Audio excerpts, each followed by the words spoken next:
I've got a problem with church. I have so many hang-ups about the word. Some of you have a problem with God. I have a problem with the word church. God isn't a problem for me because it can mean many different things. But church only means one thing to me, and it has for most of my life, and it's not good. I come from a long line of addicts. One half of my lineage is addicted to tangibles like alcohol, and the other half is addicted to intangibles like religion. I stuck with the boozers. The religious addicts freaked me out as a kid. They worked on the kids who hadn't been baptized or went to Sunday school by getting us alone and talking to us about Jesus. My grandmother's bedtime prayer was, "Now I lay me down to sleep. I pray the Lord my soul to keep. If I die before I wake, I pray the Lord my soul to take."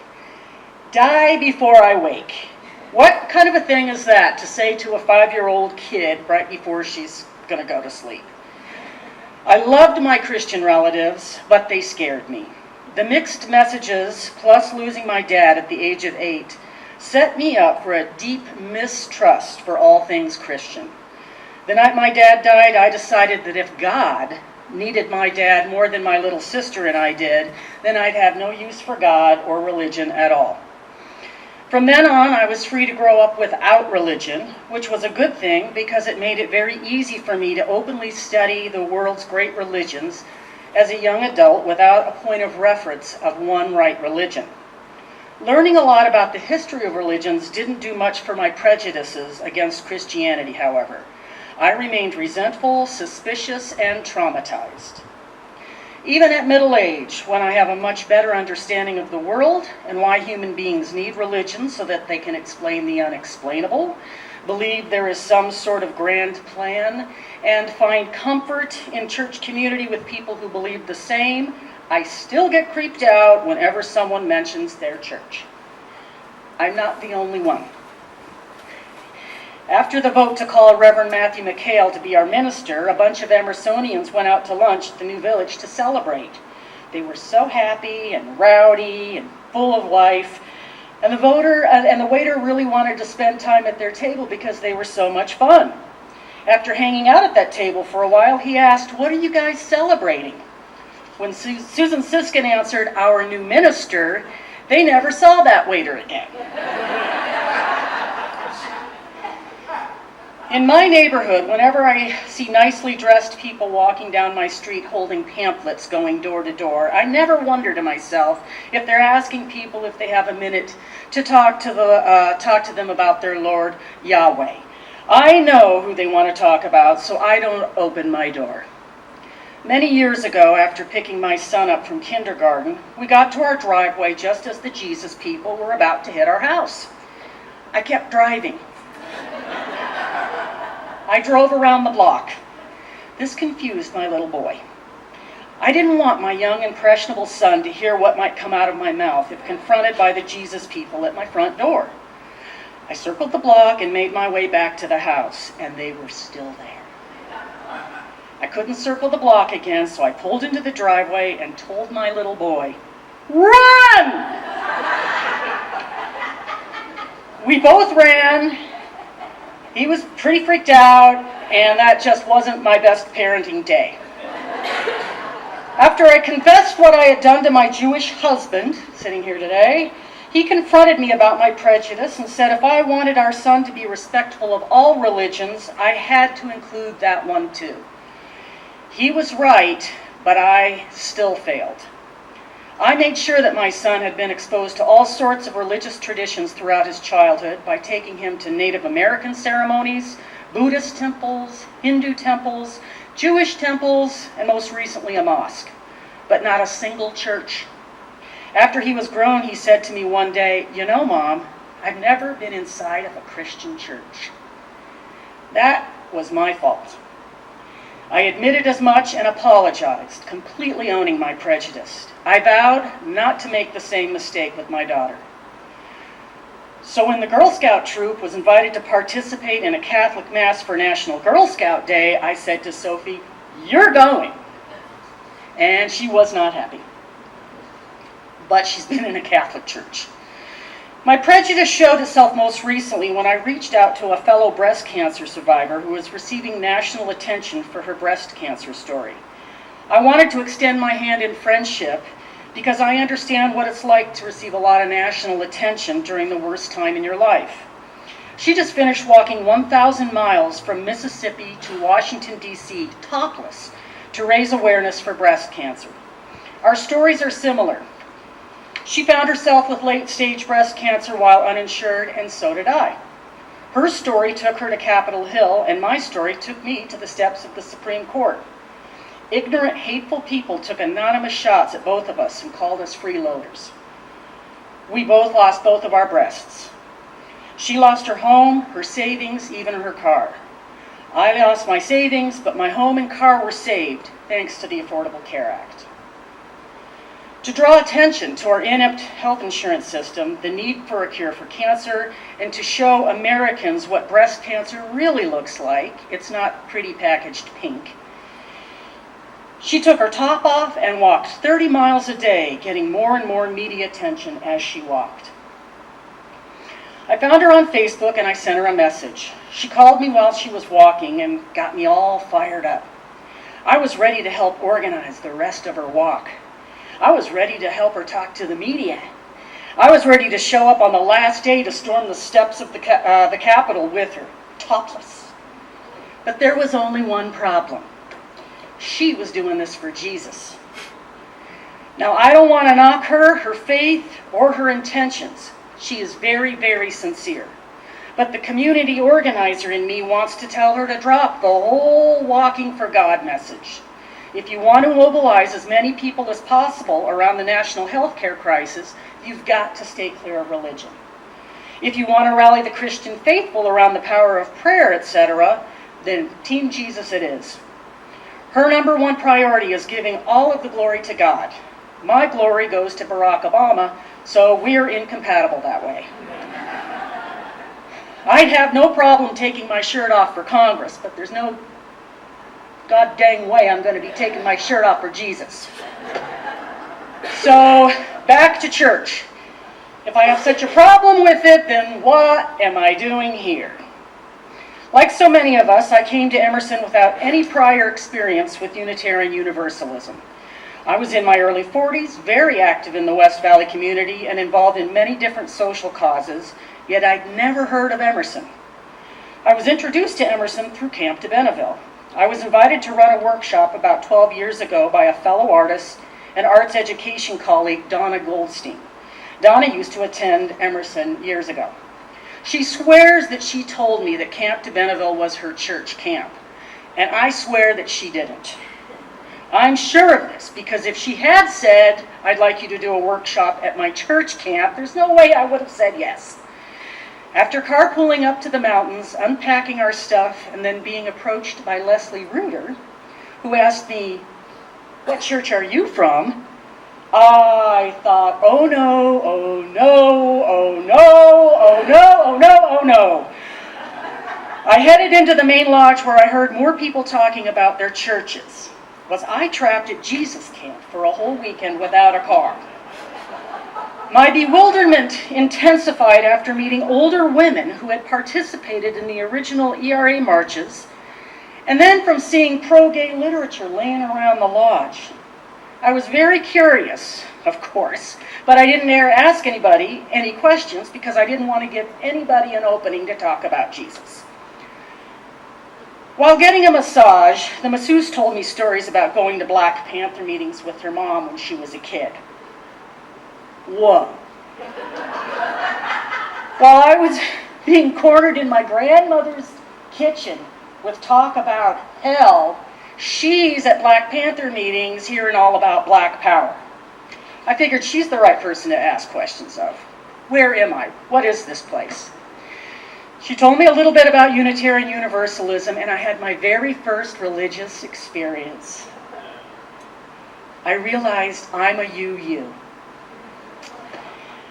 After my very exciting weekend at Camp de Benneville, I made a radical secret decision to check out Emerson.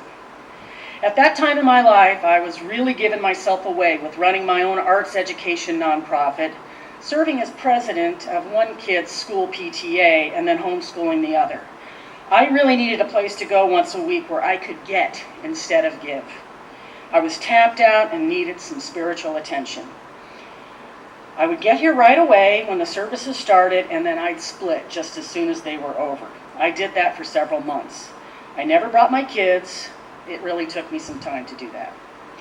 Even though I found what I was looking for by coming to Emerson, I remained a closeted churchgoer for many years. I loved what I heard on Sunday mornings and always left feeling recharged and fired up. Yet I couldn't bring myself to tell my friends that I was going to church. Even though I knew that most of my artist, social activist, and liberal troublemaker friends would love Emerson, I could not invite them to Emerson. I couldn't even tell them I was coming here.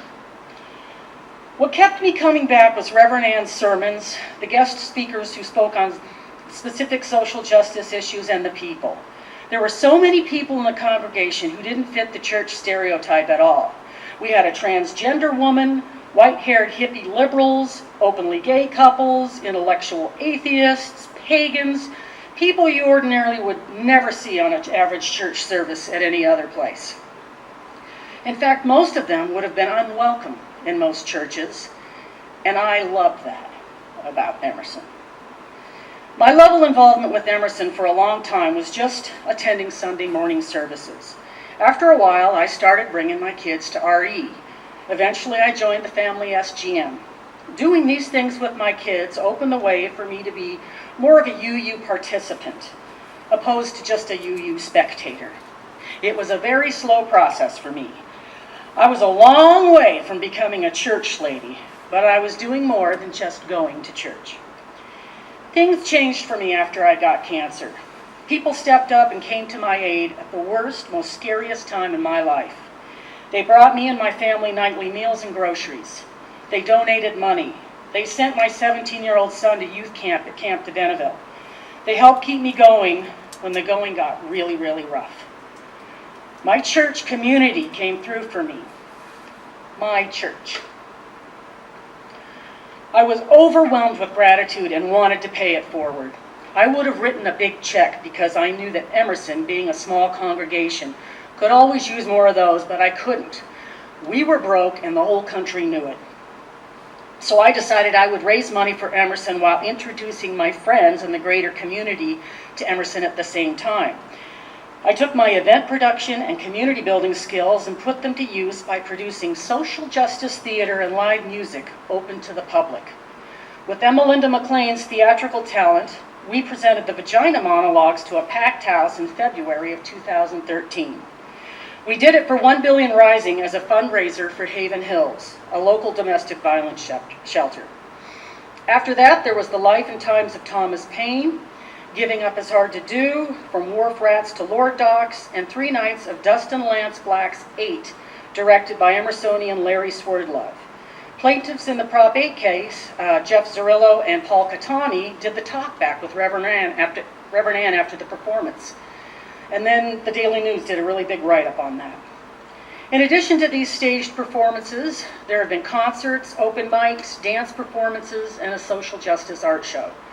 I've been able to raise about $1,000 a year with these events, but more importantly, I've been able to introduce Emerson to a lot of people who had no idea that we existed. When asked if I would take on the coffee hour commitment and usher once a month, I said yes, because I was long overdue for doing my part to keep Sundays running smoothly.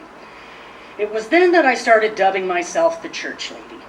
I'd head out early one Sunday a month, shaking my head as I left the house, saying to my family, "Oh God, look at me, headed out to church early this morning to make coffee. I'm the church lady." By doing these simple little volunteer duties, it not only got me up and out of my Sunday seat, it helped me be more a part of the Emerson community. By visiting with people and yucking it up at the door while I passed out orders of services once a month, I met new people. Finally, I overcame most of my petty, stupid church hang-ups and signed the membership book after 8 years. And right after I did, Meredith, I was in the pavilion, and Meredith said, "Well, it's about damn time." I thought, oh God, this is the only church anybody could ever say something like that. Okay, I had finally become part of the greater Emerson community. I was introducing new people to Emerson. I was contributing financially and volunteering to help with Sunday services. I felt really good about my place at Emerson. And then came Rod. When we all first started hearing about the Emerson needing a new minister, and what was going to be involved in selecting a new minister, I was one of the many who looked the other way whenever the subject of forming a ministerial search committee came up. This was the mother of all committees. A year-long commitment, once-a-week meetings, whole weekends for pre-candidating. It was a lot of work. I was looking for a full job at the time and had no idea what my life would be like for that year, so I wasn't about to volunteer. But when Rod called me and asked me to seriously consider being on the committee, I caved. How do you say no to someone who has given so much to Emerson so people like me can eventually discover Emerson and the UU movement in general? I couldn't say no to Rod, so I said yes, and I'm very glad I did. I was one of 7 members of the committee along with Rod, Linda Fitzgerald, Renee Lanson, Eric Rosloff, Karen Turkin, and Gail Ringer. Each one of us represented a different demographic of Emerson. All 7 of us brought a wide variety of talents and skills that filled every need for the committee. Every single one of us took our commitment very seriously. We didn't miss meetings. We liked each other right away and put a covenant together that we all stuck to. By end of the year-long process, we had grown to love each other very, very much. So much so that it was hard for us to see it end. We liked going to meetings.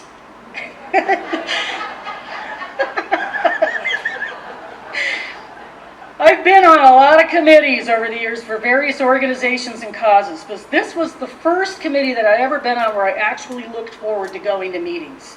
We all gave 100%. No one had to pick up the slack for anyone else. We ran on full happy steam, placed a high value on the process, respected the big picture and our covenant, and were able to come to a consensus without any difficulty. Serving on the ministerial search committee made me a better church lady, and it made me an even better UU. One of my jobs on the committee was to research the history of Emerson, put a narrative together for Reverend Ann's ministry. I learned a lot of things about Emerson that I never knew before. If you don't know about Emerson's history, you should check it out at the emersonuuc.org website. Click on About and then click on History. It's all there. Learning the history of Emerson made me very proud to be part of this congregation. Calling the Reverend Matthew McHale to create the next chapter in our history has made me very excited.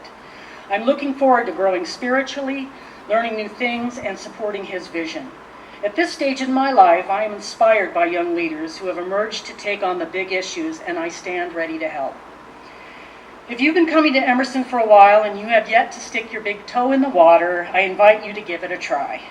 You don't have to plunge right into the deep end. You can ease yourself in through the shallow end of the pool. Take on a service commitment like ushering or coffee hour. Join the choir, a small group ministry, the pastoral care committee where you can give people rides to church or bring meals to people who are sick. You can help out with the religious education program or the audiovisual team. If you're passionate about social justice work, join Just Web. Check out the orders of service, weekly e-blasts, the website and Facebook pages for news about other groups and activities that you'd like to check out. Our new minister is going to be raring to go in September. Now is a good time to check out the Emerson waters. If you've been coming a while and you haven't made your way to the deep end of the pool yet, this could be a good time to join a standing committee to help Emerson run between Sundays. The evolution of this church lady went from Sunday spectator to Sunday helper, then to producing social justice theater on the weekends and weeknights, and then finally helping out to find a new minister. I went from not being able to say the word church to mentioning my church in a job interview for development direct.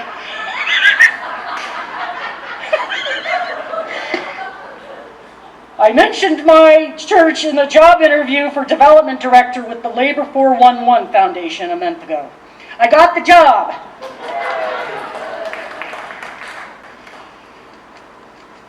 I'm out.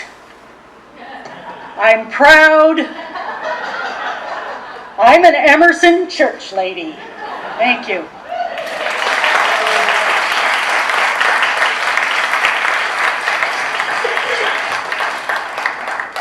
Please stand if you're able, and we're going to do hymn number 3 in the gray hymnal.